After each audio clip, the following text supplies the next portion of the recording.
OK。好。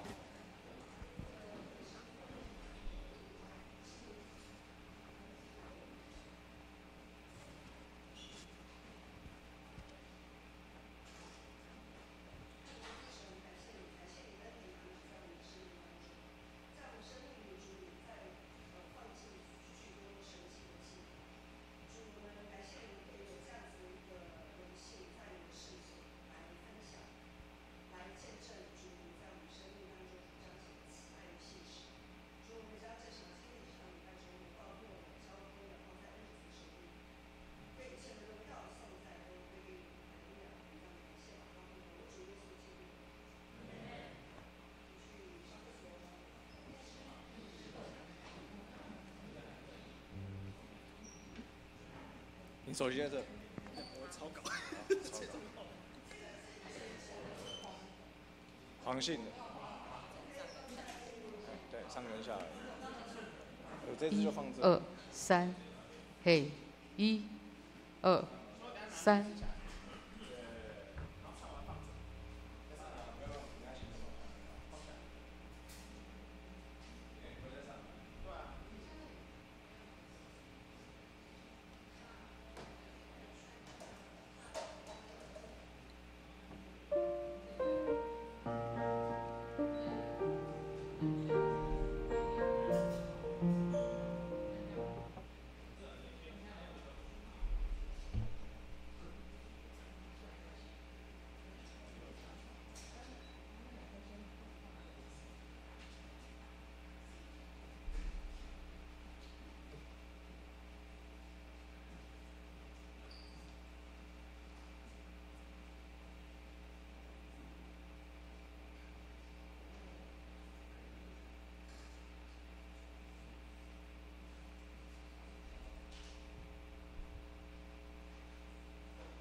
哎，这个叫什么？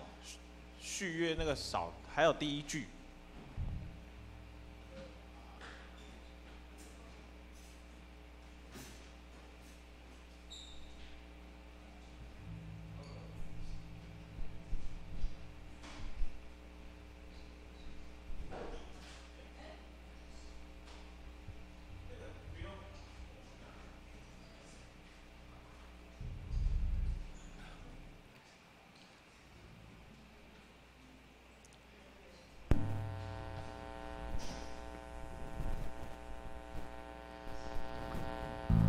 副歌就好了。从 Here I am to worship。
各位兄弟大家平安。真欢喜，咱各会当今仔日做伙组织来敬拜上帝。咱做伙献开信息第460首。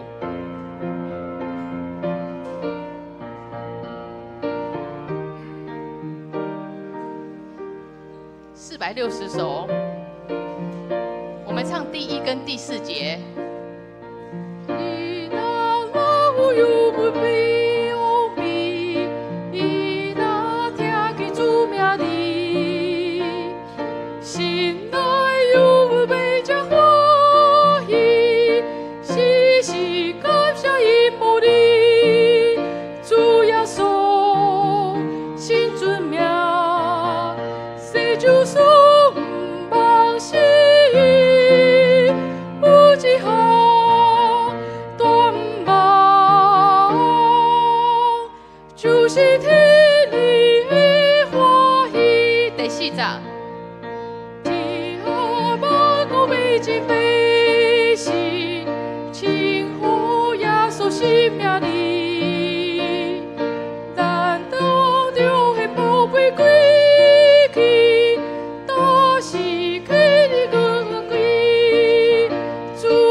礼拜4来今仔日的礼拜。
全地着耶和华赐欢喜的声，恁着欢喜的心，呼赛耶和华。恁着知耶和华是上帝，咱是伊创造的，咱也是伊的，咱是伊的百姓，咱是伊草场的羊。诗歌敬拜，咱请建行乐团来带敬拜。因免唱的诗歌是在这里，你就是唯一。请会众起立。各位弟兄姐妹平安，很开心在夜间的分享会见到大家。那我们一起来敬拜赞美神。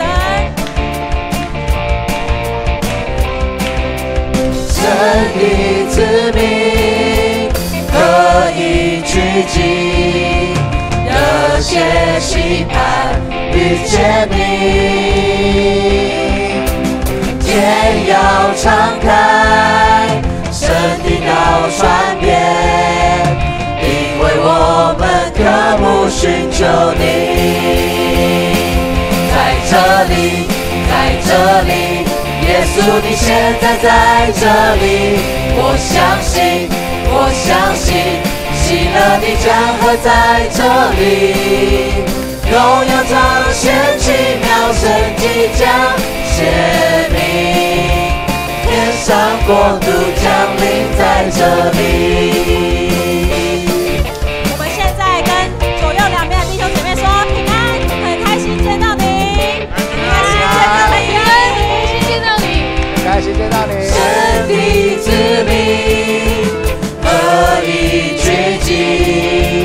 热切期盼遇见你。天要敞开，神的道传遍，因为我们渴慕寻求你。在这里，嘿，在这里，嘿，耶稣你现在在这里，我相信，嘿，我相信，嘿，喜乐的江河在这里，荣耀彰显奇妙神迹将显明，天上国度降临在这里。你的灵在这里，这里就有自由，生命自由运行无止境。地上高海星星，坚定不断升起，期待伟大神作奇妙事。你的灵在这里，这里就有自由，生命自由运行无止境。地上高海星星，坚定不断升起，期待伟大神作奇妙事。在这里，嘿，在这里，嘿，耶稣你现在在这里，我相信，嘿，我相信，嘿，喜乐的江河在这里，荣耀彰显奇妙神迹将显明，天上国度降临在这里。在这里，嘿，在这里，嘿，耶稣你现在在这里，我相信，嘿，我相信，嘿，喜乐的江河在这里，荣耀彰显奇妙神迹将显明，天上国度降临在这里，荣耀彰显奇妙神迹将显明，天上国度降临在这里。最后一次，荣耀彰显奇妙神迹将显明，天上国度降临在这里。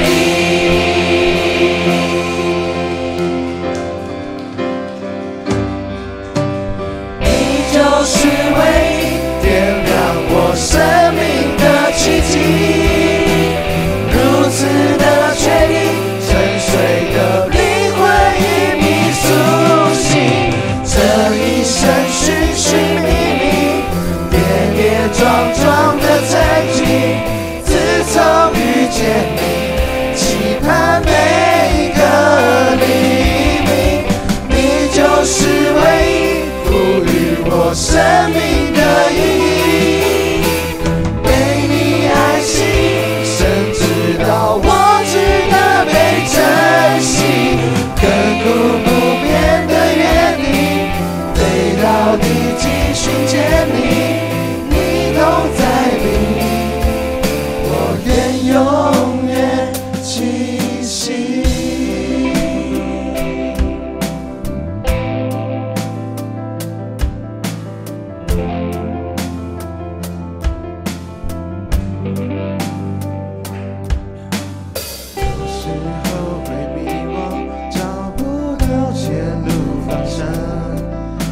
像阳光一样带来温暖和力量。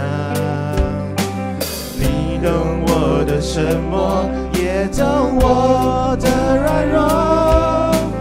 不管多久，你永远会陪着我。宇宙浩瀚，为你塑造。我虽渺小，在你眼里，我宛如珍宝。你就是唯一点亮我生命的奇迹，如此的确定，沉睡的灵魂因你苏醒。这一生寻寻觅觅，跌跌撞撞的曾经，自从遇见你，期盼每个黎明。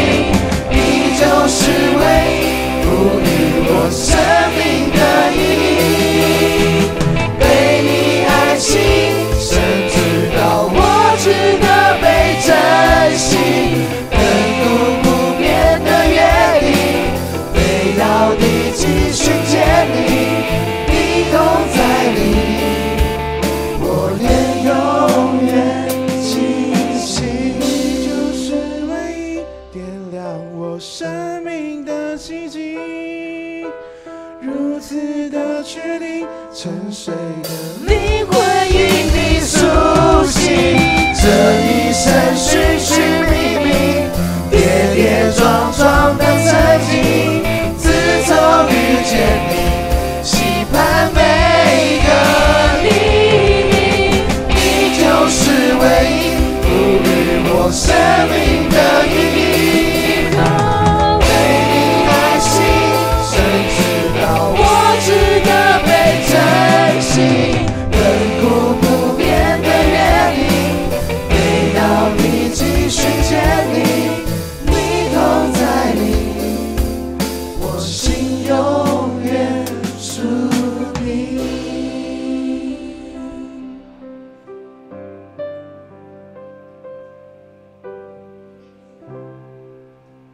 我们依然站立，一起用使徒信经来做信仰告白，请。我信上帝，全能的父，创造天地的主。我信我主耶稣基督，上帝独生的子，因圣灵感孕，由童贞女玛利亚所生，在本丢比拉多任内受难，被钉于十字架，受死，埋葬，降在阴间。第三天从死人中复活，升天，坐在全能的父上帝的右边，将来必从那里降临，审判活人死人。我信圣灵，我信圣而公之教会，我信圣徒相通，我信罪得赦免，我信身体复活，我信永生。阿们。请坐。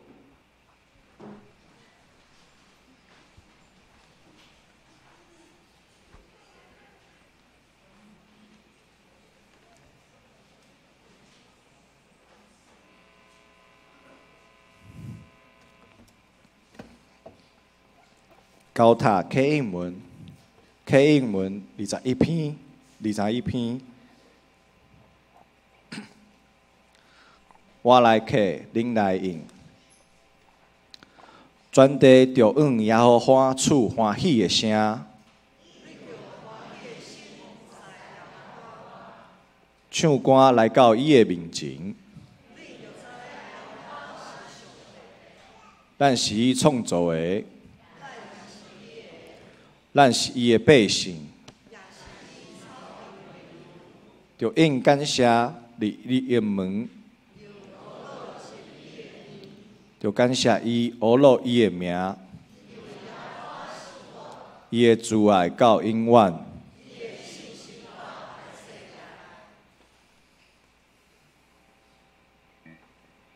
我们现在一起低头来祷告。亲爱的上帝，我们满心感谢你，因你在我们生命中的恩典与作为，让我们今天能在这里为你的大能做见证。主，你的爱永不止息，你的应许也从不落空。我们愿意透过见证传扬你的美好，也愿更多人成为肢体来领受你的恩典，为你做工。今天是音乐见证福音礼拜，求主与我们同在，让音乐使人心中得安慰和盼望，让恩典更加坚定我们的信心。孩子这样祷告，乃是奉靠主耶稣基督的圣名求，阿们。欧罗，咱请更新乐团，因要唱的诗歌是《不停赞美你》。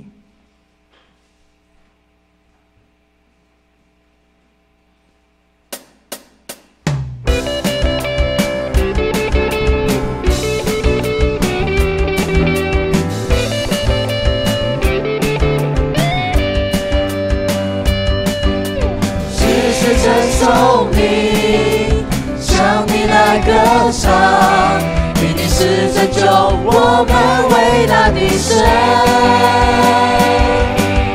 我们尊崇你，称颂你生命，扩张心和你，大声地赞美你，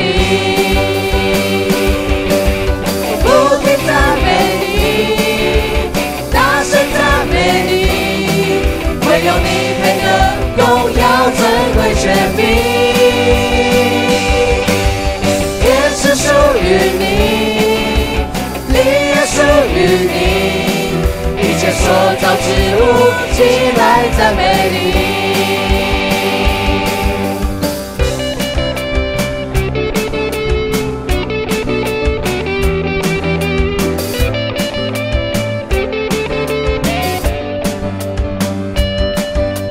世世称颂你，向你来歌唱，你是拯救我们伟大的神。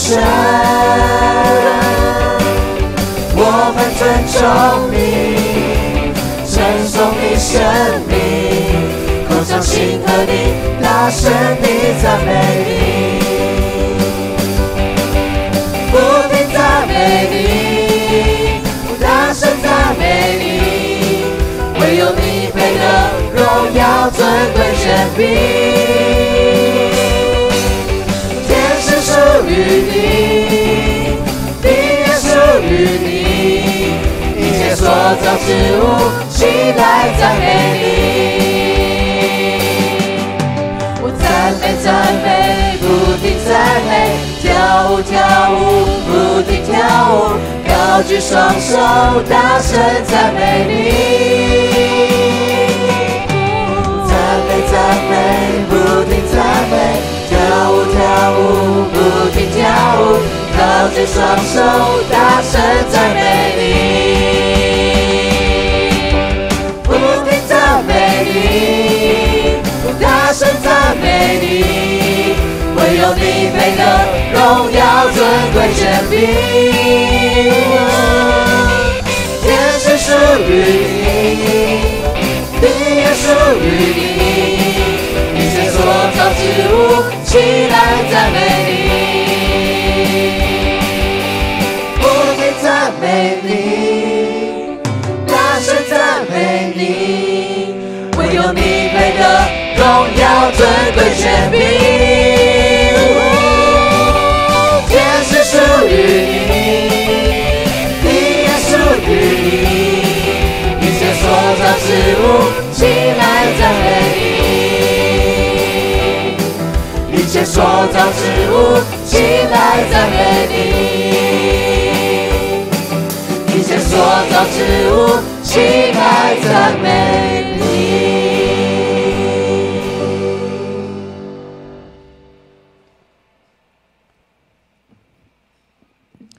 不停赞美你，全地赞美主，你是何等美好的神。圣经。今日主的话记伫以西结书34章第1节到第4节，11节到15节。我来读。耶和华的话临到我讲：领主啊，你着宣传攻击以色列家的牧者，你着宣传来对因讲：主耶和华对家的牧者安尼讲：在下啊！以色列家的牧者，因为因仰弃家己，无这劫毋应该养饲羊群嘛？另食伊的油，穿伊的门，抬伊的肥的，也无养饲羊群。软弱的，恁无顾，互伊养；破病的，你无甲伊医治；受伤的，恁无甲伊包；想赶着的，恁无带伊倒来；失落的，恁无找伊，多因公布洋洋的管辖。11节到15节，因为主耶和华安尼讲：看我要本身找我的羊来找着伊。我正伫羊群四线下里，怎样找伊的羊？我也要亲像安尼找我的羊。这个羊伫密云黑暗下里，四线到达所在，我要对遐救因倒来。我要对列国中带因出，对各国的内面住一因，带因倒来因的本所在。也要伫以色列山遮个溪边，近来一切通徛起的所在来养饲因。我要伫好好的草场养饲因，因的羊条要伫以色列关位的山，因要伫好好的羊条内倒伫困，也伫以色列山肥水的草场食草。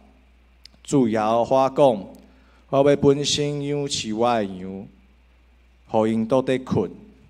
今日是何堂礼拜，我再用华语念一次。耶和华的话临到我说：人子啊，你要向以色列的牧人说预言，对他们说：主耶和华如此说：祸哉！以色列的牧人只知牧养自己，牧人岂不当牧养群羊吗？你们吃肥油，穿羊毛，宰杀肥羊，却不牧养群羊。瘦弱的你们不调养，有病的你们不医治，受伤的你们未包扎，被逐的你们不去领回，失丧的你们不寻找，却用暴力严严的辖制他们。11节到15节，主耶和华如此说：看哪，我必亲自寻找我的羊，将他们寻见。牧人在羊群四散的日子，怎样寻找他的羊，我必照样寻找我的羊。这些羊在密云黑暗的日子散在各处，我要从那里救回他们，我要从万民中领出他们，从各国聚集他们，引领他们归回故土。我要在以色列山上，在一切溪水旁边，在境内所有可居住的地牧养他们。我要在肥美的草场牧养他们，他们圈必在以色列高处的山上，他们必躺卧在佳美的圈内，在以色列山肥美的草场上吃草。我要亲自牧养我的群羊，使他们得以躺卧。这是主耶和华说的。兄弟为塔高家，敬祷咱请知名牧师，伊的题目是主的羊。各位兄弟，大家平安。各位弟兄姐妹平安，我们一起来祷告。天父上帝，我们感谢赞美你，谢谢你赏赐你的独生爱子耶稣基督，寻回我们，救赎我们，使我们能成为你草场上的羊。求主你帮助我们，让我们在今天以西结书34章的这段经文里面，让我们每一个人都来思考，主，我们到底是怎么样的一只羊。我们这样的感谢、仰望、祷告，奉靠我主耶稣基督的名，阿们。好，在前一个礼拜六，两位牧师跟琴瑟团契的夫妇，还有他们的孩子，一起他们有一个生活营。我们去到了南洋动植物王国，在里面有许多种类的动物。这边小朋友，在场的小朋友，你们有看到绵羊的举手。好，有喂绵羊吃草的举手。哦，有摸过绵羊的举手。哦，好，手放下。这个你们绵羊哦，现在的绵羊对我们都市人来讲，可能就是观赏用的，或者是调剂身心用的。好，那当然也有可能有教学的目的。但是我不晓得小朋友，你们知道以前的人，当然现在也有些人啊，专门在饲养绵羊的。他们养绵羊是为了什么？我们的今天的答案有在经文里面哦。好，大家也可以回答。答案呢就在今天的经文34章第3节。我们来一起来找一下答案。养绵羊，通常人类在养绵羊是为了什么？羊毛、羊肉、羊奶。好，所以小朋友，你们摸的那些绵羊呢？当然他们是观赏用的，但是实际上，人类在饲养绵羊的时候，他们是要得到来自绵羊的主要3种产品，就是羊奶、羊毛跟羊肉。那一位优秀的牧羊人呢，他要在放牧羊群的时候，为这些羊找到充足的水源跟牧草，他要保护羊群的安全，使得这些羊能够提供丰富的羊奶、羊毛跟羊肉。好，诗篇23篇第1节，我们都很熟悉的是耶和华是我的牧者，我必不致缺乏。在约翰福音第10章，耶稣也说：“我是好牧人，好牧人为羊舍命。”从许多的经文可以证明，我们是主的羊。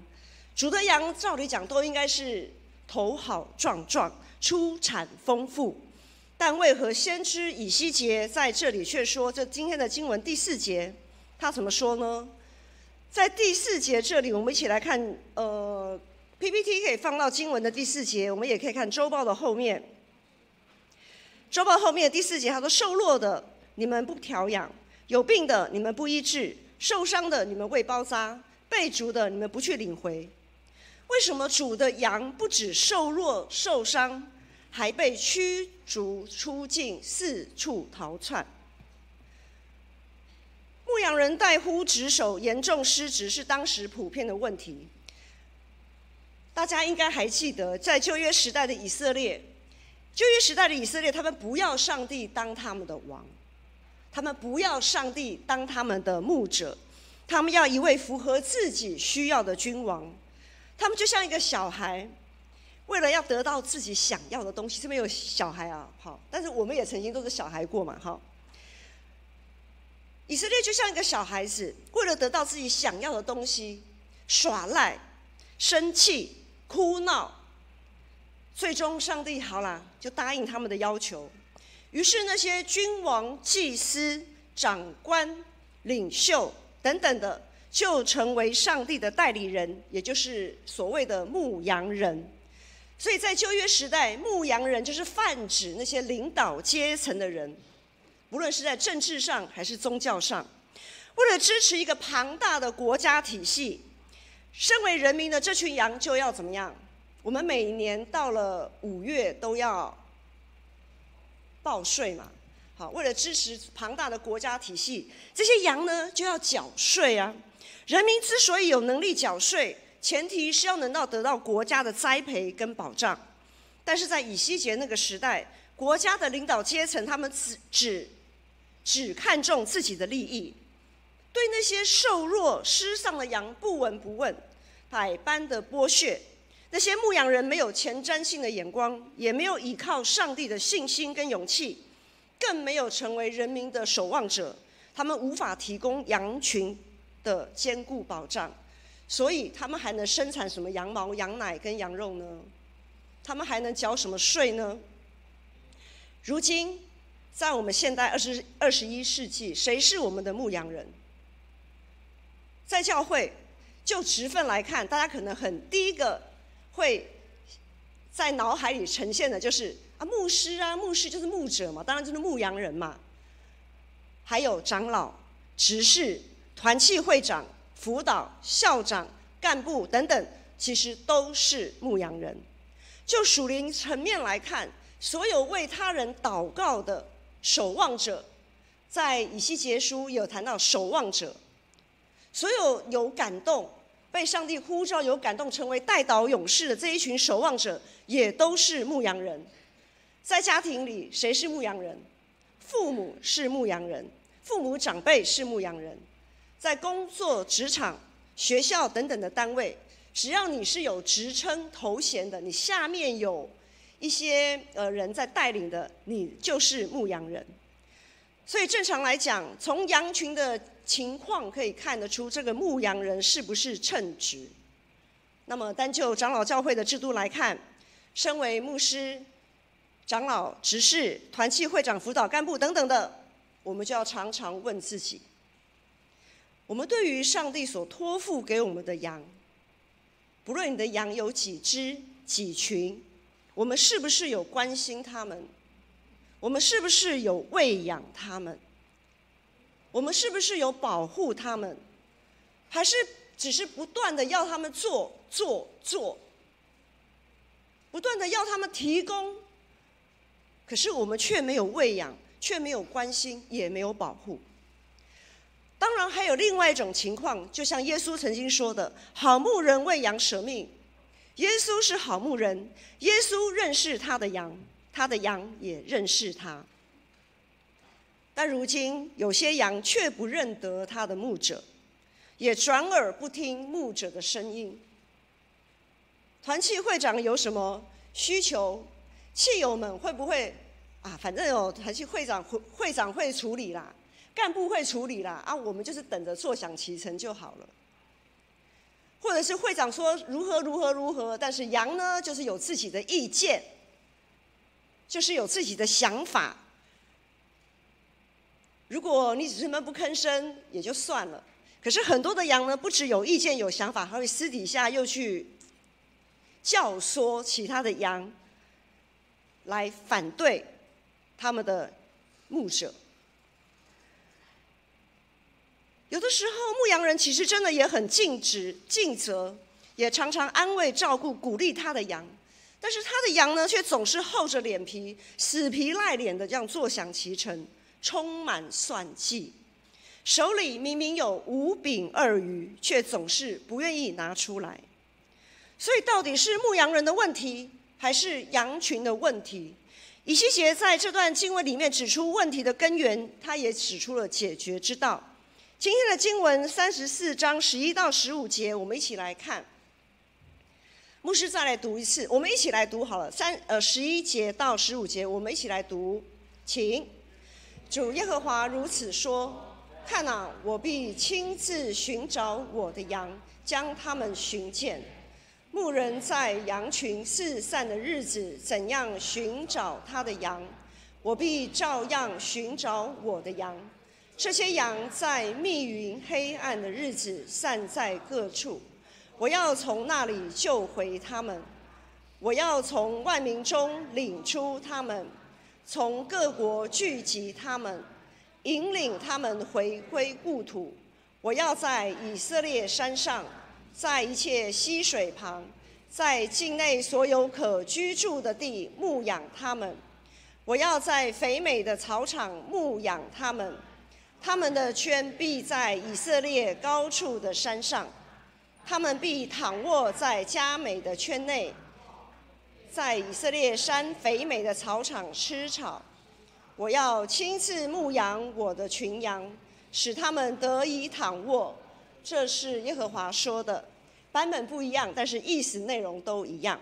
好，以西结在那充满动荡的环境中呢，从上帝的话语、上帝的灵得到力量。主耶和华说，在第15节，其实在一开始就主耶和华说。有的时候我们在看圣经会把主耶和华说就略过了，因为我们会觉得理所当然，这就是上帝的话。上帝一直都有在对我们说话，问题是我们有没有听见，我们有没有认出上帝的声音。以西结的时代是充满动荡，他整个国家败亡，被掳到异邦。但是即使在那样子的一个情况，他仍然可以听见上帝对他说话。所以上帝的话语、上帝的灵，他从那里得到了力量，使他依然能够为主做工，他依然能够奉献他所能奉献的。他从上帝的话语、上帝的灵得到盼望，他不只是听见，也认得，他认得上帝的声音，他知道上帝的计划，他知道公义、信实、怜悯的上帝必亲自要做什么事呢？就是我们刚才有读到的，上帝必要寻回必要救回，要聚集，要引领，要牧养凡属他的羊，使他的羊有草可吃，有地方得以安歇。果然，在耶和华所定的日子，那些承认自己是主的羊的人，那些听见并且可以认出上帝的呼召，愿意跟随，愿意拿出5饼2鱼的人，他们被上帝赎回，聚集在上帝所预备的地方，向下扎根，向上结果。弟兄姐妹，在各个领域，我们都是受上帝托付的牧羊人，但同时我们也是主的羊。主耶稣已经为我们舍命，将我们从黑暗死荫之地赎回，他预备了上好的牧场，将我们安置在他的教会。我们这群主的羊，首先要做的就是吃喝主的话语，要认识他，要听见，要认得他的声音。我们今天有2位主的羊，要来见证上帝如何寻回他们，医治他们，要见证上帝放在他们生命中宝贵的记号。首先，我们邀请第一位见证者，就是我们的刘佑豪执事，来见证分享上帝在他生命当中的作为。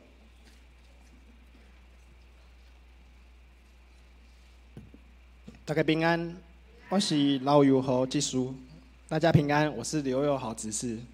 我很久没有站在这里讲台语了，所以用台语跟大家打个招呼。但今天要见证的是用国语讲，这样子。好，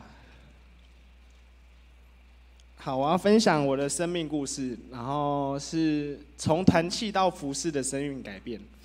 对，一开始跟大家分享一段经文，在创世纪的28章15节。我与你们同在，你无论往哪里去，我必保佑你，领你归回这地，总不离弃你，直到我成全了向你所应许的。跟大家分享，一开始我来到教会的时候，已经距离现在大概11年前了。对，那我一开始来的时候就参加社青团契，我不太做主日礼拜，因为那时候不认识神，所以我就一直参加社青团契。那一开始社青团契不像照片中这么多人，对，那时候还在4楼聚会，不在1楼。那时候大概只有3到5个人，所以我那时候总觉得哦，团契就长这样子，所以人少没有关系，所以我就一直聚会，聚会到后面的时候，我就觉得，那我要更追求主，所以我就每次聚会完，我就想要问很多问题，问很多跟主有关的问题。那时候有一个属灵伙伴，我现在都称为他属灵导师，他就是每次我们8点到9点半结束之后，他总会陪我留到11点半，甚至12点，我们就站在教会门口，因为教会关起来，所以我们就站在教会门口分享今天所讨论、所领受的事情。对，那这位信仰导师呢，就是郑瑶。对，那他真的是一个很特别，在我刚认识主进来教会的时候，在社青这团契里面，一个很棒的陪伴者。原因是因为我有千百个问题，可是他总能耐心的回答我。当我有疑问的时候，他总能翻圣经，或者以他从主日学，甚至他长大之后所领受的来跟我说。所以那时候没有想太多，我就觉得他就是回答我问题，然后陪伴我。没想到后面却是引领我生命的起头，也是他的起头这样子。那在一开始的社青团契，我就每个礼拜4聚会，然后礼拜天不一定会聚会，就是不一定来做礼拜。可是，在每次的活动当中，我都会被邀请到一个团契里面去，就是青少契团契。对，那我前2年从104年、105年的时候，除了参加社青团契以外，我还会去青少契的夏令营。对，那在第2次的夏令，第一次应该不知道是第1次还是第2次，有点忘记了，因为找资料找很久，然后有点年份对不上这样子。然后发生一件事情，然后我第1次在教会感受到爱这件事情是多么的真实。对，就是刚刚跳过去那张照片。对，这是一个意想不到的生日。这件事情我记到现在，从第1年进教会到现在，我都永远记得。原因是因为我是一个从来没过生日的小孩。原因是因为我们家没有这个习惯，但我也不觉得很奇怪。然后我的生日又刚好在暑假，我是7月11生的小孩，所以要在学校庆生也不可能，因为大家放暑假了。对，所以我从小到大都没有过生日。直到大学之后，因为有一群朋友，所以偶尔会过生日。可是那就是因为是朋友而过生日是有关系的。可是我来到教会的时候，我说我只参加社青团契，我也不做礼拜，所以我基本上不太认识长辈们这样子，不太认识长辈们。可是在一次的青少期团契里面，我就很正常的去参加团契，然后去陪伴小朋友。可是敬会长老还是郑美姐，他们就安排了一个桥段，就是把灯关掉，然后叫我走进去房间，结果他是为我庆生。那天我很感动的痛哭，我在想一件事情是，我来到教会，谁都不认识，我跟他们也没有关系，为什么他们要帮我庆生？所以这是我第一次在教会感受到爱的存在的一个起点，然后也引发我在后面在聚会的时候，生命在主的殿堂里面做的生命的改变。好，接下来分享我在社青团契里面的改变。刚好提到，我每次聚会完结束之后，总会有问1,000个问题，所以郑瑶就会一直回答我任何的问题。然后我们从开始3到5个人聚会，到后面有新的伙伴加入，然后大概变成5到8个。那有从外面走进来的，他是别间教会的，也可能不是信主的，他是从外面走进来。那我也觉得哦，原来生命是这么奇妙的，我们一个聚会却可以带领很多生命来到我们当中。那看似一切都很美好，就是我从社青团契，然后感受到爱，然后有属灵的导师陪伴我。可是，一切很美好的开始，却是上帝对我生命的动工。在聚会2年之后，在团契里面，那时候没有牧师，然后教会就是有一位黄伟康牧师，然后他是以神学生的身份去读神学院，然后来到我们教会就是实习陪伴这样子。然后那时候我还没有受洗，然后一样在社青的团契里面，然后那时候在4楼聚会，那忘记那天分享什么了。然后分享完之后，伟康牧师说他有一个感动，他就跟我说：“又好，我跟你说，我现在有一个感动，然后我想邀请你做一件事情。那时候我还没受洗，他就说我邀请你跟我一起做决志祷告。其实那时候我不懂决志祷告是什么，那我就说那我要做什么？他就说你什么都不用做，我念一句，你跟着念一句就好。那时候我们就在4楼的聚会当中做了决志祷告。那时候祷告完，我马上就痛哭。我痛哭得非常严重，大概痛哭了10到15分钟都没办法说话这样子。然后伟康牧师就等我哭完，那时候郑瑶也在，简大哥应该也在。然后我哭完之后，伟康牧师问我说：“你怎么了？”因为那时候我决志祷告完之后，我的脑海中马上出现就一句话这样子，是上帝对我说的话。上帝那时候跟我说，他说：“孩子，你早在15岁那一年，我就找到你了，这样子。原因是因为，其实我过去的生命不是那么完整，而且蛮破碎的。我小时候我是家里的长子长孙，所以被要求的比较多，比较严格。那我下面有2个弟弟。然后我跟他们各差2岁跟5岁，所以其实我爸妈都以我为标准，我也是他们第一个小孩，所以他们会觉得把我教好，把我管好，我的弟弟们就会变乖，他们就会比较好教这样子。所以任何的处罚、任何的打骂全到我身上，所以其实导致我在从小很不喜欢我爸妈，很讨厌我爸妈，因为我觉得他们都偏心，都只打我不打他们这样子。然后我直到15岁那年，我升高中以前，国小国中都是过这样的生活。只要成绩不好，只要不乖，我们3个一起去网咖，回来被打的就是我。我们3个一起做坏事，被打的也是我。他们2个永远不会被打，到现在，到15岁那一年这样子。所以我从小一直有一个不公平，然后一直觉得我就不是他们生的小孩，一直到升高中那一年。那为什么说回到15岁那一年？原因是因为我在15岁那一年还不认识主，因为我说我是24岁进教会嘛，所以我15岁更不认识主。在国3升高1的过程，我躺在床上，我就跟着天花板，那时候也不认识上帝，我就跟着天花板说：“天花板，我不想再过这样的生活了，我不想要有再这样子的生命了。我想要变得有自信。其实我以前很没有自信，我想要变得更独立，我不想要再依靠任何人这样子。我那时候就做了一个这样子内心喊话，结果也不知道为什么，我真的过那个暑假，就短短2个月的暑假，我就很像脱胎换骨，从完全没自信到非常有自信，到完全需要依靠别人，到非常独立，甚至已经把不需要爱这件事情摆在内心。所以为什么我刚刚说我来到教会的时候，因为一个庆生我会这么感动，原因是因为我从15岁到24岁，可能9年的生命，我都一直坚定我要这样过生活，直到来到教会。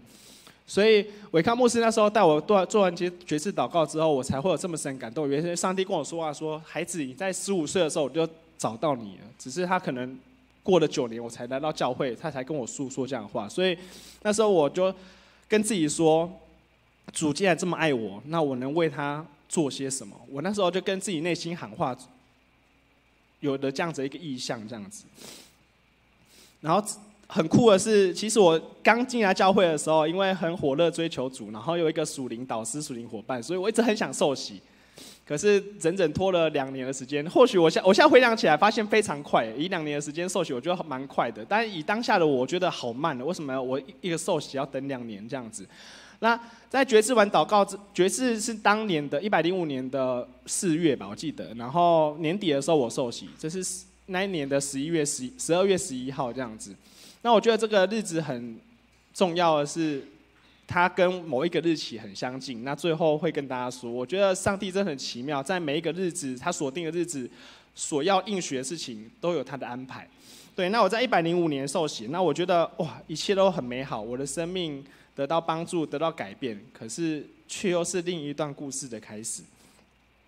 我受洗完之后，被邀请第一个服事就是主日学，那也是我信仰导师邀请我。在一次的主日结束之后，我在1楼，在英英姐的柜台当中，他就跟我说：“佑豪，你现在有什么服事？”就是正瑶，他跟我说：“佑豪，你现在有什么服事？”我说：“没有，我就在社青聚会这样子。”然后他说：“你要不要去教主日学？”那时候我想也没想，我只想的一个点是，我以前是补习班老师，所以我应该蛮会教小孩子的，我就这么想而已，所以我就去到主日学这样子。然后一到主日学之后，我发现原来不太一样。那开始服事之后，我发现很多事情在我生命上做了改变，从我的自信骄傲，因为自信的关系，然后显得骄傲，然后因为我很要求自己很独立，所以我发现我也很严格要求别人。所以其实在服事起来的时候，我发现我的生命一直缺少了什么，一直觉得好像哪里不对这样子，可是没有太大的感觉。直到在服事的过程中，参加了某一次活动，应该也是青少系还是主日学的，然后有一位姐妹，她分享了这段经文，她说这是她生命中很重要的一段经文。她分享的过程中，我也把这段经文放在我心里。这段经文记载在腓立比书第4章6到7节，应当一无挂虑，将凡事交给。凡事借着祷告、祈求和感谢，将你们所要的告诉神，神必出乎意外的平安，必在耶稣基督里保守你们心怀意念。这件事情就影响到我的生命，放我心中，也持续了好久到现在。后面发生了几件事情，第一件事情是，我当了团契会长、社青会长，然后我想说，也是上帝的呼召，我去做这样的事情。结果在做这2年的团契会长过程中，其实我过去的工作一直都没有很顺利，可是我都会假装坚强，因为我说就表现很有自信，然后表现得很独立，所以我都没有分享说我工作怎么样，如何这样子。然后直到当了团契会长之后，我发现我开始上帝要我学习包容跟接纳，还有爱这件事情的时候，我发现上帝要我调整在我心中的那一块空缺，就是从小可能没被补足，甚至有被破坏过的一个缺口这样子。那我就因为刚刚这段经文，我在工作不顺利的时候，借着祷告，真的我迫切祷告了2年的时间，然后上帝真的很祝福我，到现在就是没有离开这份工作，从出社会到现在，我这份工作做了12年的时间没有换过。那就因为这段经文一个团契的过程，然后改变了我。第二件事情是，我在26岁那一年，就是当上社青会长的前一年，就是跟爸妈吵了一架。对，我以为我调整过来，我以为我不再受他们拘束捆绑。就在26岁那一年，我跟爸妈吵了很大一架，然后吵到就是我爸又要动手打我。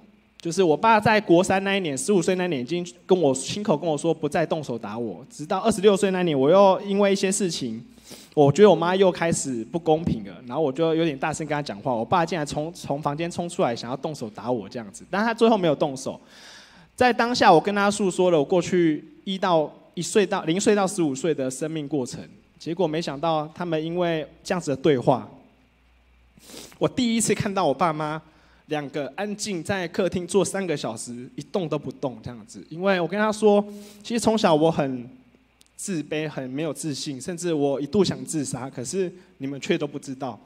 我爸妈听完这段话之后，他们可能是内疚，可能是不知所措，所以他们坐在客厅就想了很久这样子。然后我们大概中间隔了3个月吧，其实我们都不知道怎么样沟通，因为我觉得我明明信主了，为什么我还要这样对待我爸妈？其实我也很内疚，那他们也很内疚。然后我觉得很感谢主透过时间3个月的时间，让我们重新和好，直到现在。对，我觉得很棒的是，耶稣透过这样破碎的过程，让我们的感情可能20几年来从来没有父母跟小孩的亲情的感觉，却在一次吵架，而且在我信主之后，我觉得这是非常奇妙的这样子。然后直到现在，那我很开心，就去年我邀请我爸妈5年的爱宴，就是我们圣诞爱宴，他去年终于参加了。那我也感谢就是主这样子的带领，然后我希望接下来每一年，甚至我爸妈可以来到我教会这样子。好，最后，那接下来就持续的社青的聚会，然后开始很多家庭礼拜啊，或者是家庭聚会等等的。好，最后要跟大家分享，在最后我成为执事的时候，我也没想太多，就是我觉得这一辈子，这一生就是在回应主，因为主前面恩待我这么多事情，只是没想到在成为执事的当下，就是遇到最后一件人生很大一个关卡，就是我11年半的感情，就在成为执事之后也结束了这样子。当下我也在想，怎么会这样子？我明明改变了很多啊，我明明调整了很多啊，为什么还是没办法走入我想要的婚姻生活这样子？后来发现，原来远远不够。其实上帝在我生命上的改变，其实我一直以为我一直持续在改变，直到我11年半感情破灭之后，我才发现原来我的生命一直都没有调整得很好，我还是有那个自大骄傲，甚至还是很独立、独来独往，甚至没有办法爱别人，因为我其实过去不太爱自己，因为我觉得反正这些没有也没有差这样子。那成为执事4年，然后遇到这样的事情，我还重新调整自己。然后最后跟大家分享，就是在去年当校长之后，从起初到现在，我觉得我相信上帝深深的透过每一次的呼召，然后改变我的生命。然后我原本自以为的个性得以被改变，我觉得这不是偶然的。那我不知道我未来还会有遇到什么样的挑战跟改变，那我觉得我愿意这一生顺服主的旨意，然后成为我一生的祝福。然后最后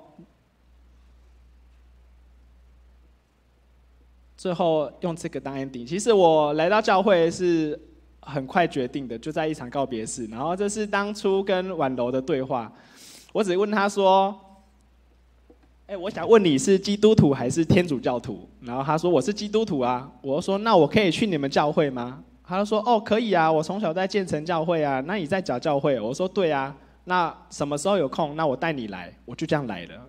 所以一来到这里，就创造出上帝在我生命中的改变。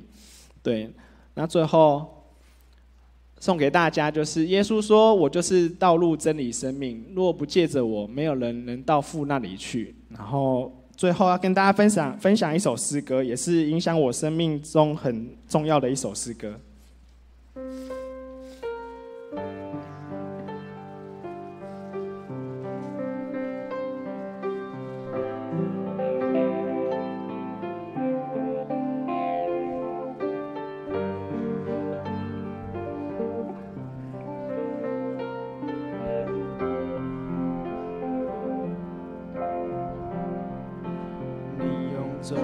价救赎我，使我脱离罪恶河，叫我这不配的人平心得救。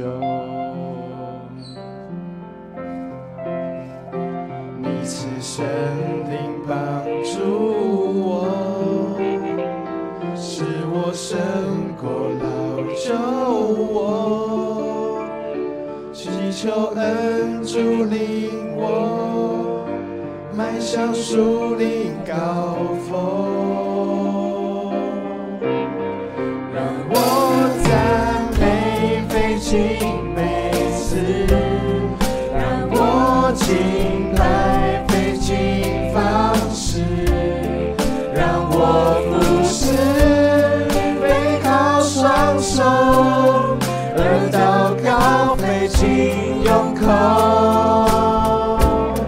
让我待人不要虚假，让我待人有心而发，我会学习顺服，以圣洁为装饰。你用重价救赎我，使我脱离罪恶，叫我这不配的人平心得救。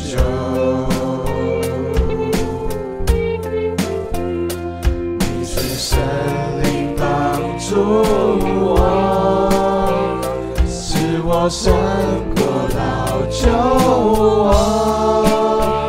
祈求恩主领我，迈向树林高峰，让我赞美费尽每次，让我敬拜费尽方式，让我服侍背靠双手，而祷告费尽用口，让我爱人不要虚假，让我待人有心而发，让我学习顺服，以圣洁为装饰，让我爱人不要虚假，让我待人有心而发，让我学习顺服，以圣洁为装饰。谢谢大家。谢谢佑豪执事的生命见证分享。接下来我们请念之姐妹来做她的生命见证分享。各位弟兄姊妹平安。我今天呢要分享的是，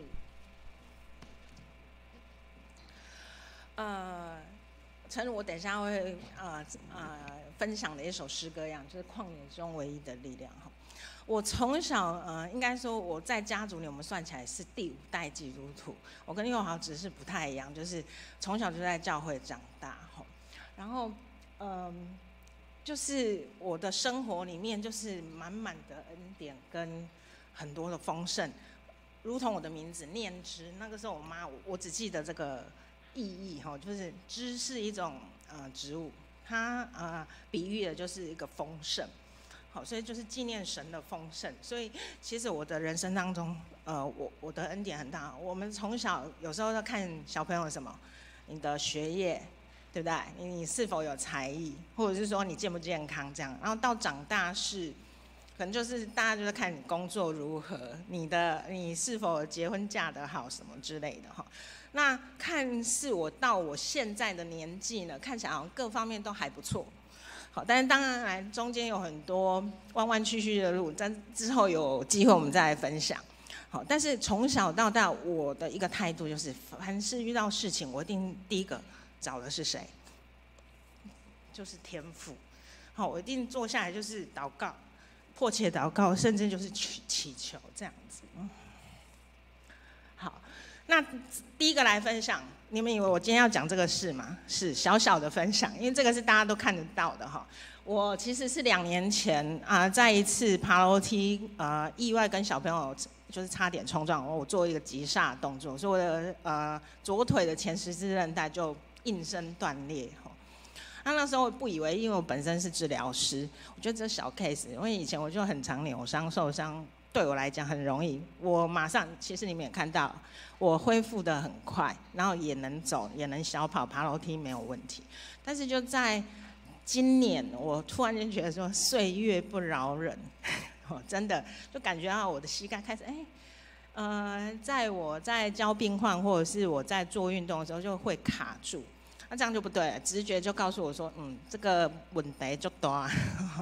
那为了要未来可以陪伴我的孩子，可以继续长长久久的就是可以去运动活动，所以我毅然决然的做了，就是我应该要开刀这样子一个决志。但其实在决定要开刀到真的开刀，其实有好几个月的时间，我每天都在变。我的答案都是一天说好我要去开刀，第二天我说我不想去开刀。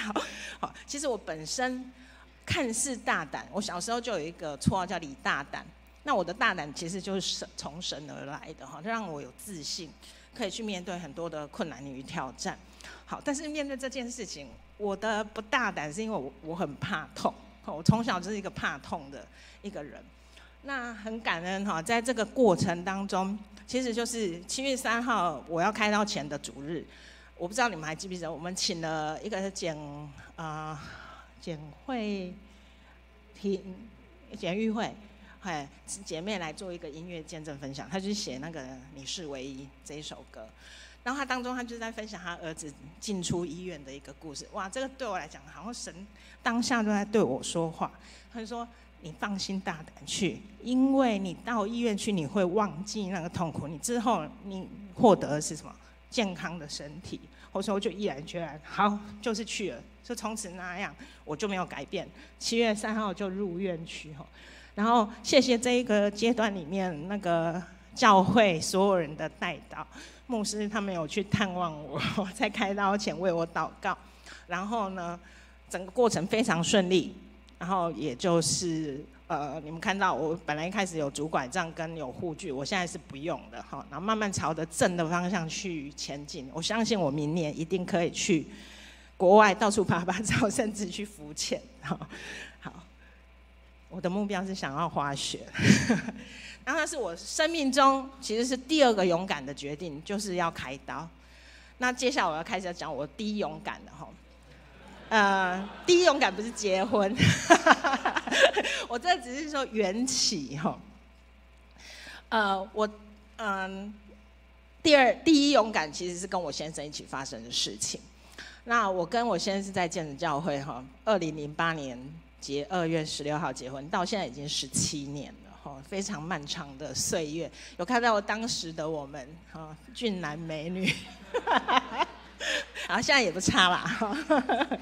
好，那我们再看看是谁为我们主持我们的婚礼来？可以看到是廖长老，还有我们的圣诗班为我们献唱，有多少人认得出来？好，那当时呢？我的父母也很年轻，有看到他们今天有来到现场来聆听我的见证。然后那个是我的公公跟婆婆旭愿爸爸跟美芝妈妈。好，然后再看一次当初那时，好，很开心能够加入建成这个大教会。好，我们要快转时间哈，这个是2008年，4年后，2012年哈，我先生他本身是医生，那我跟他结婚的时候他是R1，我们结婚当天他重感冒，所以他的结婚誓词从头到尾我其实都听不到，因为他就是少瞎没瞎，所以我到现在我一直在逼问他说，那誓词那一张纸他要丢掉，所以我只听到一句话，就是说执子之手，与子偕老，我只听到这一句，其他我都没有听到。好。然后所以我们就决定，2012年刚好是他考上专科医师执照，就是要变成主治医师，那即将要被派往云林去做主治医师。然后刚好我创业1年多，也算相对有一点点小稳定哈，所以我们2个就是决定就是找一个时间，就是参加5天4夜的关岛旅行，来当做我们2度蜜月。好，那你可以看到那个日期，我刻意找出来，因为其实我要讲这个经历是我们大家都不愿意经历的，是我们祷告常讲，不要叫我遇见凶恶，但是我们却遇上了。好，那时间是发生在当年的9月25号，这天是什么日子？是我妈妈的生日，所以这一个日子我绝对不会忘，但就是我妈妈的生日。然后但是飞机启程跟降落，其实我有点模糊，但我推想应该差不多是这个时间啦哈。那我们去关岛，你们看一下哈，我们接下来是地理教学，认识一下关岛。关岛其实不大，绕一圈才2小时而已。那我们住的通常就是中间那一区哈，那个叫杜梦湾的那个酒店区。好，那我们住在是上面这个，就是希尔顿大饭店。好，那我只记得哈，我们前面2天其实是我们有跟着我们那个旅行社，就是去当就是 local 的团，然后是由我们应该是华人，也是台湾移民过去带我们出去玩。好，前2天是这样，但是因为是2度蜜月，我们总不喜欢都跟大家一起玩，所以我跟志明的决定就是后面的2天我们是要自己去租车自驾，好去游玩。好，所以呢，前几天跟大家其实也混蛮熟，但是后来还是想要小2口时间。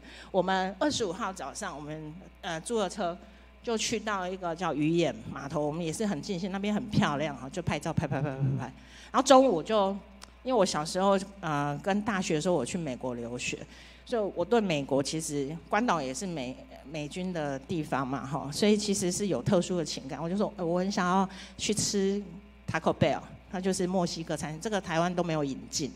那志勉特别找了一间，那我们就去吃。然后进去哈，其实那个不是观光客的地方，就是你一进去就是当地 local 的人，然后一看就是我们也是都是那个游客嘛，好进去，然后就坐下来就吃，现在也没有感觉到什么样。但这个就是我们猜想，我们的事件发生是在这边吗？不知道。好，然后呢，吃完饭之后。我们在早上的鱼眼的那个海洋公园，其实也有遇到我们前一天的那一团。那我们那时候哈哈哈，他就说你们自己那其实可以跟我们一起。但是我们2个的眼神就是我们就是想要不跟你们一起，就居然还遇到你们。好，所以后来我们到沿路我们在开车遇到有港湾，那中间那个叫 Patty 的地方，其实那时候我特别注意到，它有很多大扛棒，都是有关 shooting 的。那时候我不以为，我以为是 BB 弹那一种哈，就不是，它里面陈列都是很多大枪，是真的是枪支这样的。然后我就纳闷说所以关岛是很非常的那个嘛，好，就是可以 OK 的嘛。好，然后呢，完了就是附近就是有一个太平洋战争公园，我们也去游览，在这边又遇到那一团，然后志明就跟我说，我们放慢脚步，不要跟着他们走，我们慢一点。所以在这边其实我们就多逗留了半个小时。好，然后晚了看他们走，我们才尾随。但是在这边我就觉得更怪，因为礼拜2的下午其实是应该照理讲大家都在上班，结果那个沙滩上的那个餐桌上全部都是他们当地人。然后我们走过去，其实在看风景，其实旁边人一直在看我们。好，所以那个时候我是觉得怪怪的啦，但是也不以为意，因为我从小到大都蛮独立。其实大学之后我很常就是自己独自旅行。发生问题就是我们往南走，有经过美军基地，然后到了一个叫塞梯北这个海湾的一个瞭望台，是不是很漂亮？好，那我就想说，对，就在这边停留一下看一下。它是这边有一个 parking lot， 就是我们车子停这边，然后就是一个还可能3层楼高的楼梯这样爬上去，然后上面就是一望无际看得到海，有栏杆，有纪念碑，有一些树。所以当时这时事情发生了，就是有2个人上来，我以为是游客，跟我们一样，就怪不是。其中有一个人，他其实就拿了一个东西，什么东西嘞？上面那个东西，这个是志明他在做笔录，他画。其实我不太懂这个东西，但是他很懂，他直接跟那个警官说，这个叫物质冲锋枪。好但是你知道吗？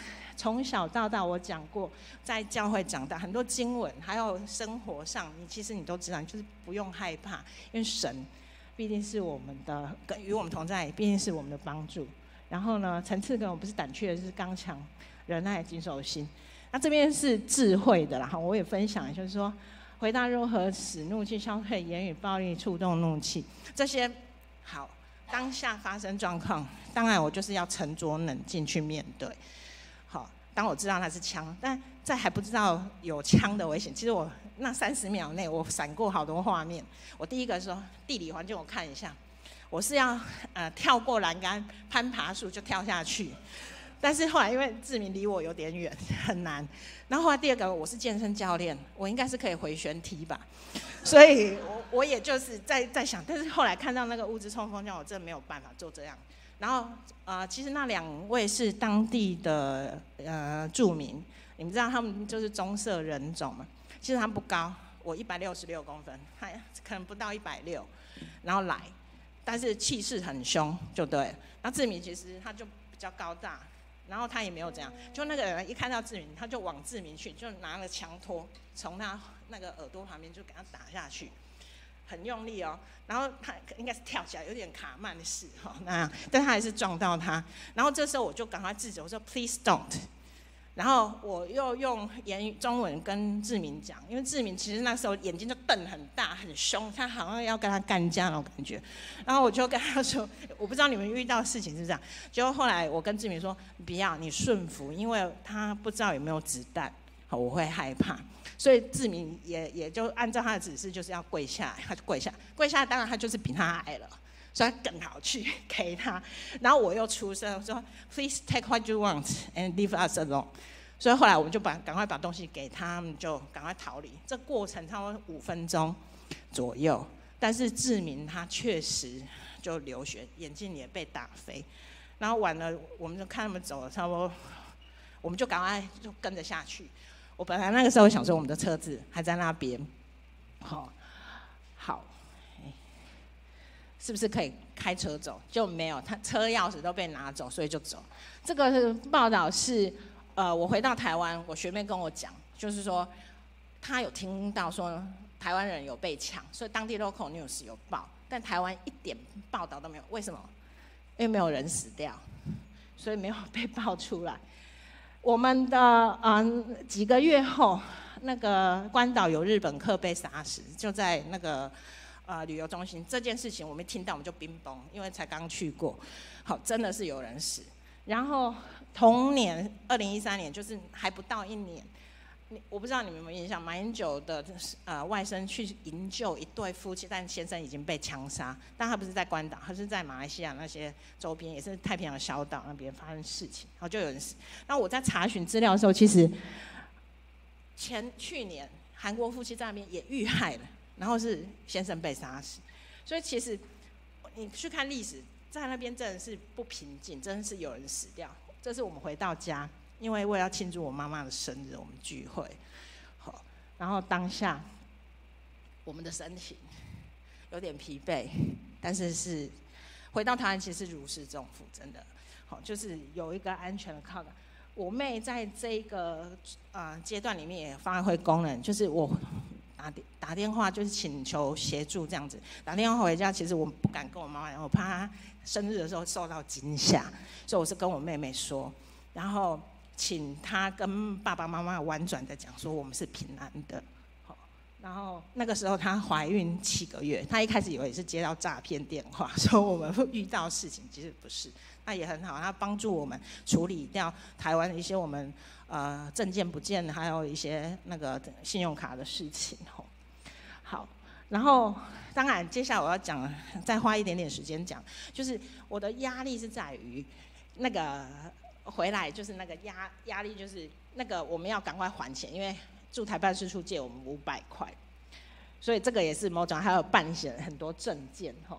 然后，还有就是10月中，我那个时候早就 booking， 我要去新加坡再做深造就对。我说那个时候其实我去到新加坡，其实有一点点会害怕，特别新加坡是人种很混杂，那我只要看到有色人种，其实我就会整个精神就是紧绷。这一张图有一个很重要的重点是那个戒指，那个是我们唯一在关岛，我们还没有被抢之前，我们就先去买，因为关岛是免税，是我们2个人的，应该说是婚戒啦，第2支婚戒，因为第1支婚戒志明的不见，我今天有带，因为那个唯一是没有被抢走，为什么？我们2个很聪明，就是看到他要抢东西，我们就先偷藏在那个口袋里面，然后这个是有唯一带回来的，所以。我回来的重要点是我虽然有神的帮助，有常常祷告，有家人好的家人陪伴，甚至我的宠物陪伴我，但是我心里面总是偶尔会在夜深人静的时候会不平安。那因为是志明那时候他人也在云林工作，其实我旁边其实常常是我自己一个人。那有时候自己一个人来讲，那个内心的恐惧不时的上来，所以我后来那时候就是。找到教会的一个諮商中心，那也做了几次辅导，他们有找出我问题症结。其实我问志明，你被打的人，你有没有怎么样？他都说没有啊，男生要当兵，其实这个没有什么。所以我不知道是不是真的没有什么，但是我很有什么，所以我就是寻求帮助，然后也找出问题症结。因为我看到那个画面太血淋淋，所以我整个生命当中，其实那个是对我来讲是一个坎章。然后处理了几次，其实我也就忘却那些痛苦的事情。然后到现在，其实我是可以很泰然。那当然有很多东西忘记了哈，但是也感谢神，在这个过程当中给予我帮助，然后呢，让我可以还是可以过日子。好，甚至我们的孩子也是在这之后真的出生了哈，所以它也是一个 blessing。好，那。分享一下哈，就是神是我们的避难所，是我们的力量，是我们在患难时的随时的帮助。那我靠着那将给我的量，凡事我都能做。这个就是我一直以来秉持的一个信心。那就是那个妇人不是摸那个耶稣的衣角，所以他得着了嘛。所以这个我从以前就知道，我凡祈求必能得着，神必医治。所以我在这边也邀请各位，如果你生命中有一个很黑暗的旷野，会让你就是跌倒失落，甚至就是危害到你的生命，我也请你可以邀请上帝来做你生命的主，好，来分担你的愁苦跟苦难，然后给你信心，带领你走上有盼望的人生。所以在这边我们要来唱一首歌，就是黑暗中唯一的力量。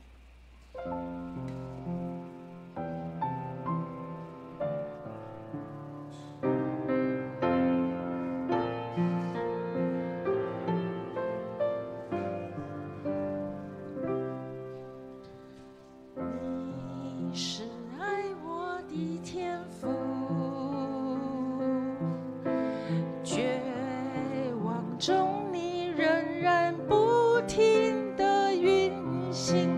你不愿我停留黑暗中，不停追寻我，直到我的自由。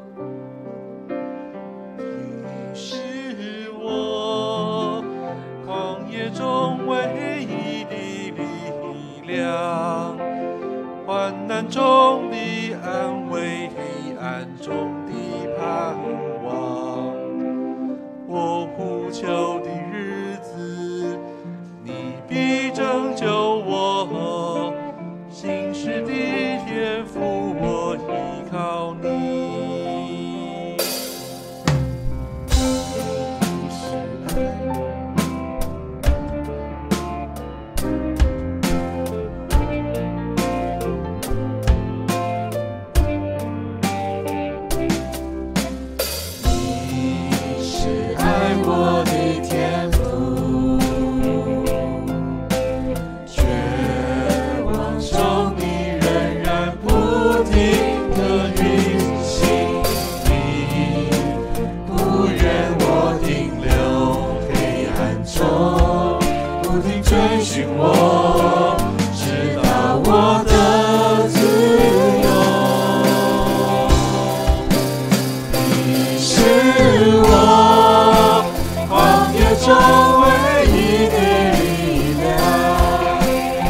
是尊贵的儿女，你教我如何用全力征战。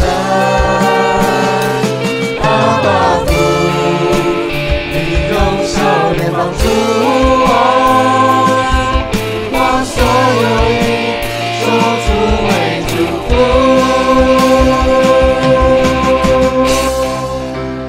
你是我旷野中唯一的力量，患难中的安慰，黑暗中的盼望。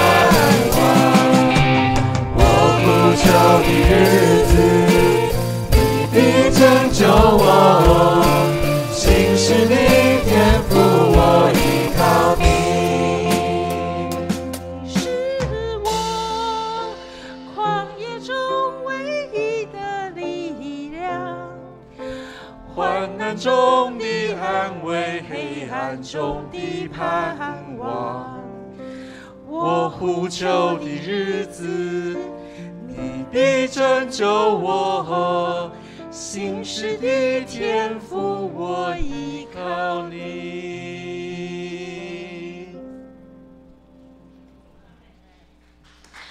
好，谢谢念诗的分享。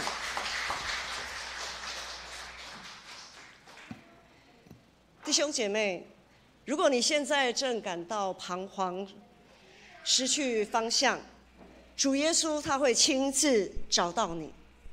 如果你正感到天地之大，竟然没有容身之处，主耶稣会把你聚集在他翅膀的荫下，在他那里，你一定会为你保留一个属于你的位置。如果你正面对身体的病痛，或隐藏在内心深处那个千斤重的担子，主耶稣他也必会领你到可安歇的青草地、溪水旁，为你包扎医治。如果你正觉得整个人快要被榨干，毫无力量，主耶稣也必会带领你经过死荫幽谷，让你重新得到盼望及力量。我们一起来祷告。施恩怜悯爱我们的父神，我们感谢你，感谢你为我们预备耶稣基督成为我们的大牧者，为要寻回我们，医治我们，好让我们在彷徨中不会失去方向，在苦难中也不会失去盼望。愿圣灵赐给我们智慧与悟性，让我们得以更深的认识你。愿圣灵赐给我们谦卑与顺服，让我们得以认出你的声音，紧紧跟随。奉耶稣基督的名祷告，阿们。回应诗信诗460首，既若人有忧闷伤悲，会众请起灵诗。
请坐，奉献，咱请菩萨同工。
会众请起立，因奉献诗歌。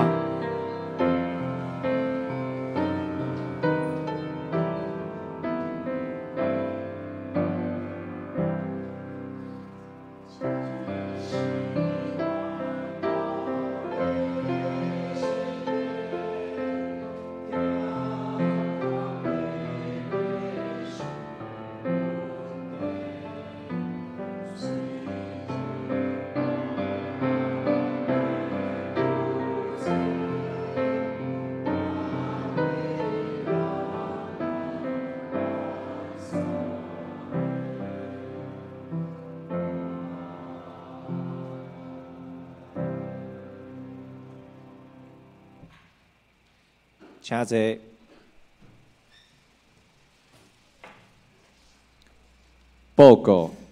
报告的诞生，先来欢迎新朋友。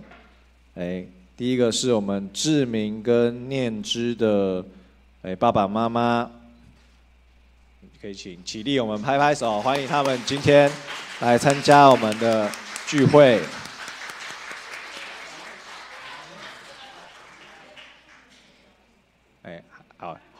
好朋友啊，还有也是来拍手一次。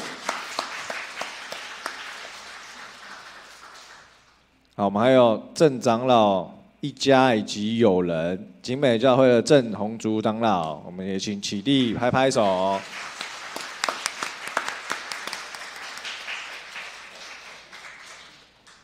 好，那我们一起来看周报。教会消息：头一项，本主日为音乐见证福音主日，咱感谢后因的亲友一同前来见证主恩，愿耶稣基督的医治平安，甲你众人同在。第二项，10月20号下晡4点，教会要消毒，21号教会不会开放。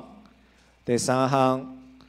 20号、21号，台北中会举办牧师传道书的在职进修，讲员为蔡茂堂牧师，主题是牧者的心灵关顾。两位牧师为前往参加，地点在桃园。第四项，后主理为重阳敬老主日，敬老名单已经大抵公布栏，如果有漏刊误刊，请向关怀部更正。第五项，26年的爱餐任线开始，请踊跃的响应登记，接单位是3000块。每周开放2个任线的单位，任线款请于2026年第1主日再交给干事登账。团契消息，25号礼拜六，台北中会教社部会在永安渔港沙滩举办净滩活动，已经报名的，请在当天将活动的费用300元交给干事。当天上午7点45分，教会集合，逾时不候，风气明显，请咱家己来看。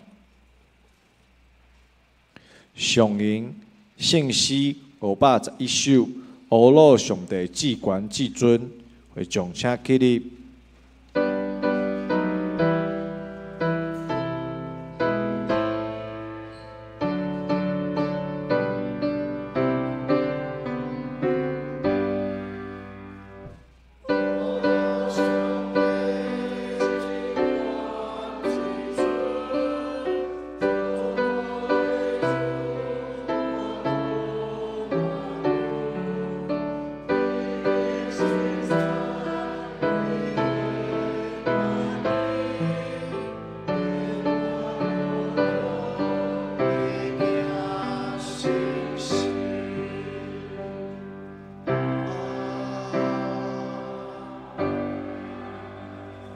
愿主耶稣基督的恩典，天父上帝疼痛信心的夫妻甲帮赞，甲恁众人三甲地地，对于这事直到永世代无尽。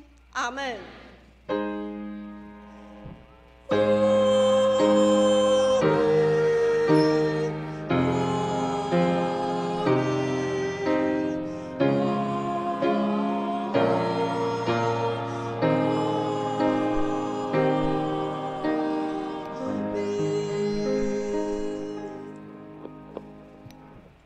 请我们依然站立，我们来唱会后诗。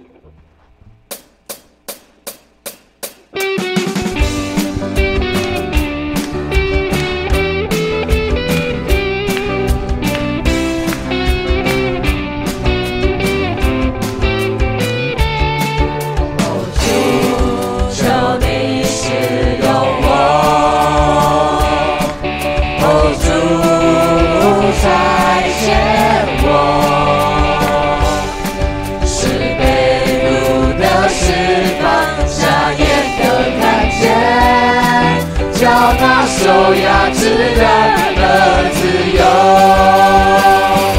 大声说，大步走，带着主所赐的力量，勇敢地面对每天的不一样。每天总会有主同行，我不害怕，我要去传扬，每天都说。哈利路亚！哦哦哦哦哦哦哦哦哦哦哦哦哦哦哦